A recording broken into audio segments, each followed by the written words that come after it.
Hey, how's it going, guys? Earthmaster here. September 5th, 2017. Gonna jump in and do a earthquake video update. Also cover a little bit of Hurricane Irma, which is now a Category 5 hurricane with some pretty impressive wind speeds. Maximum sustained winds right now at 185 miles per hour with gusts up to 225 miles per hour. Pretty crazy system there. We'll cover that here in a little bit. Right now, we still got continued earthquakes in the southern Idaho region. Just had multiple, or actually back-to-back 4.3 earthquakes there. I did see that one come into the seismograph station and underestimated it, saying it was a 4.0, but ended up being a 4.3. So two 4.3s back-to-back like that. Rather interesting there. So the uptick in activity continues there in the southern Idaho region, just east of the Soda Springs region.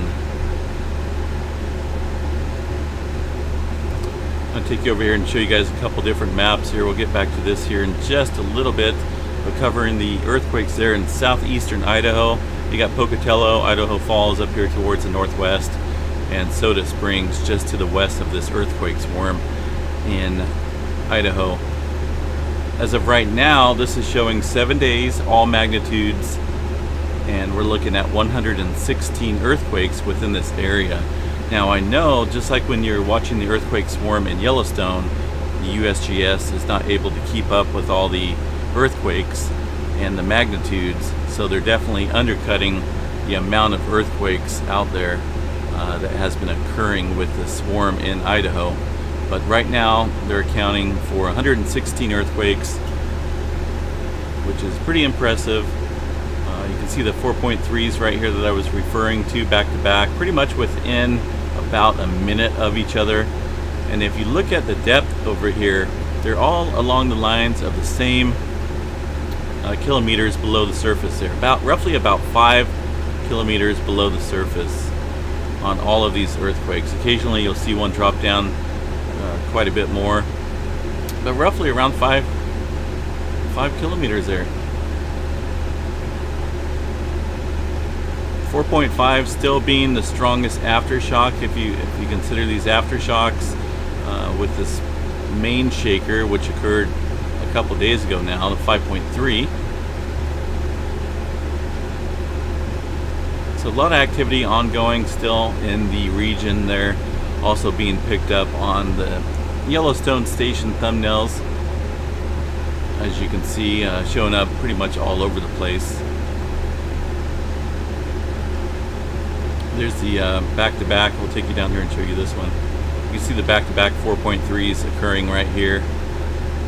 2 individual earthquakes, and there's a 3-pointer a short time later. But did have a little period of quietness there this afternoon where we didn't really see too much in the way of moderate quakes, just a couple 2s I believe, and maybe some 1s that the USGS has not got to yet, but still active and still continuing.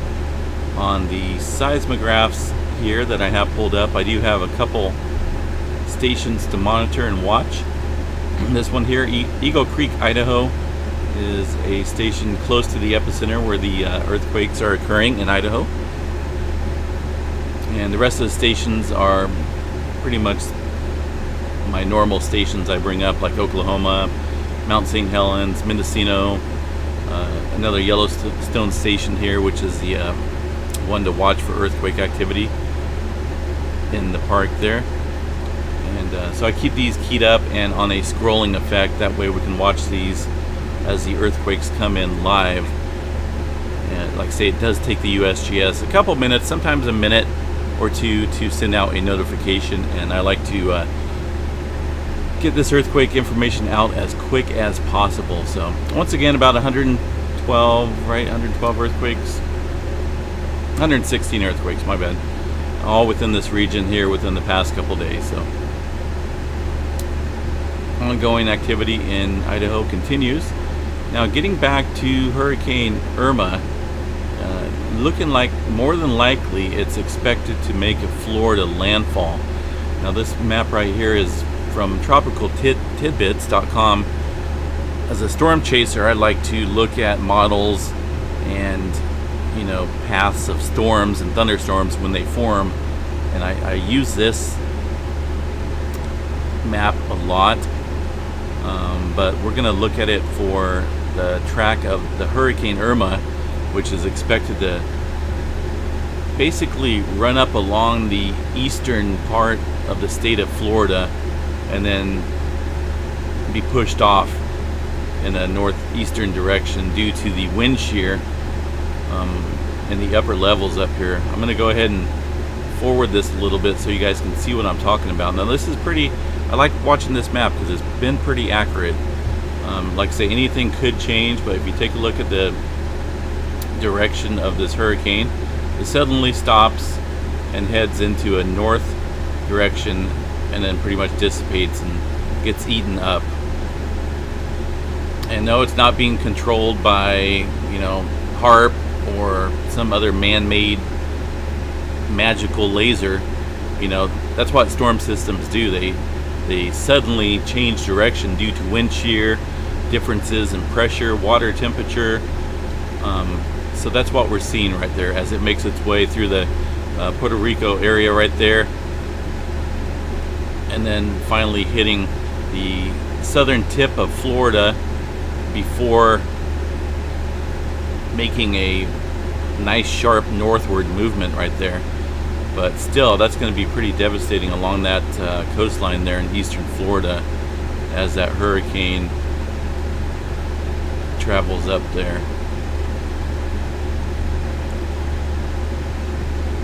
So here's the current latest data on Hurricane Irma. Maximum sustained winds of 185 miles per hour with gusts up to 225 miles per hour.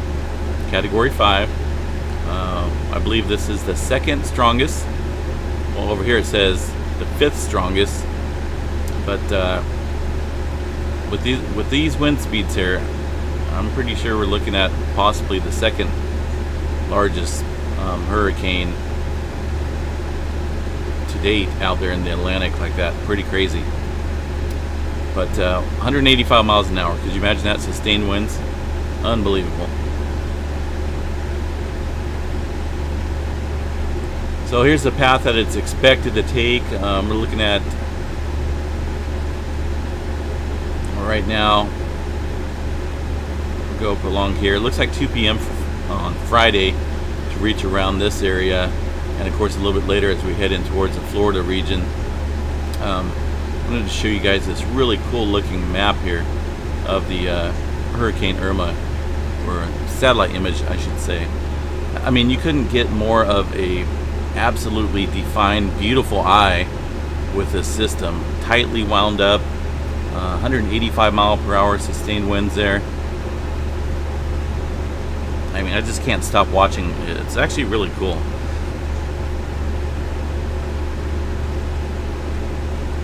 It's just really close to the San Juan, Puerto Rico area, just over here to the west side of the screen. Looks like it's very possible, if it stays on this path, that it's going to get a direct hit with the eye possibly headed just to the south of the San Juan, Puerto Rico area right here, which means they're going to see some of the strongest winds on that north side there.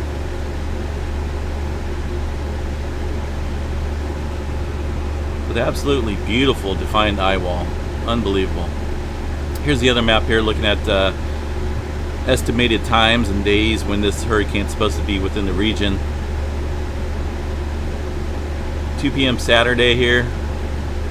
Looks like Sunday possibly there towards the southern Florida region, but this is just along the eye wall is what I'm saying. You got the outer bands that of course are going to reach a little bit sooner, but these are just estimated times and dates when this hurricane here is going to reach these areas. As you can see, the cone contains a probable path of the storm center, but does not show the size of the storm. Hazardous conditions can occur outside of the cone, obviously, with this type of strong system. And once again, these guys stating 185 miles per hour. Movement at a west direction at 15 miles per hour.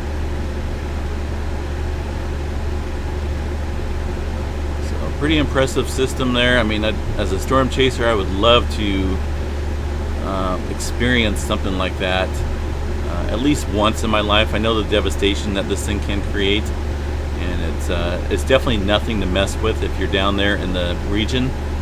So I'm pretty sure they're doing some evacuations and whatnot in portions of Florida and well, you know, pretty much anywhere within that Hurricane Irma's path. It's pretty crazy. Like I say, this could change, but you know, we're still a couple days out. Anything could change, but as of right now, this here looks pretty solid for the direction of this hurricane. It's just, you know, a lot of wind shear that's preventing this thing from heading further into the Gulf. I know floating around Facebook and YouTube, you see people trying to scare people. The fear mongering is very high with this hurricane, saying it's going to go into the Gulf and hit Texas again. That's not going to be the case. There's too much wind shear, there's too much going against it to allow it to go into the Gulf region. I mean, it's obvious. You can see this thing make its mind up and being pushed up towards the north right there. Another small hurricane back here, but that's going to actually get pushed back out to sea. We'll just have to watch it, and it goes off in that direction. So anyway, guys, I wanted to cover it a little bit, and we'll keep doing some updates. It's very possible. I'm trying to see if I can start up another live stream and have coverage of Hurricane Irma as it comes closer to the state of Florida and the Puerto Rico Islands area here in the coming days. So still working on it. If I'm not able to do a live stream on it, I'll go ahead and of course do updates on it as they become available. So stay cool out there if you are in the hot weather like I am. It's not as hot today. It's supposed to be a little bit cooler this week, with actually highs dipping back down into the low 90s. I know that probably sounds hot to some of you guys, but it's been 100, 110 here all summer long here in California. And you know, quite frankly, I'm tired of it. I'm ready to pack up my bags and move somewhere cooler, you know, and somewhere where there's actually weather, because it's just sunny and hot, and I'm not a fair weather type of guy. So anyway, stay safe out there, guys. We do have the live stream up of Old Faithful right there, and continuing to watch the earthquake activity in Idaho, and we'll do some updates if they should be required. All right, guys, take care.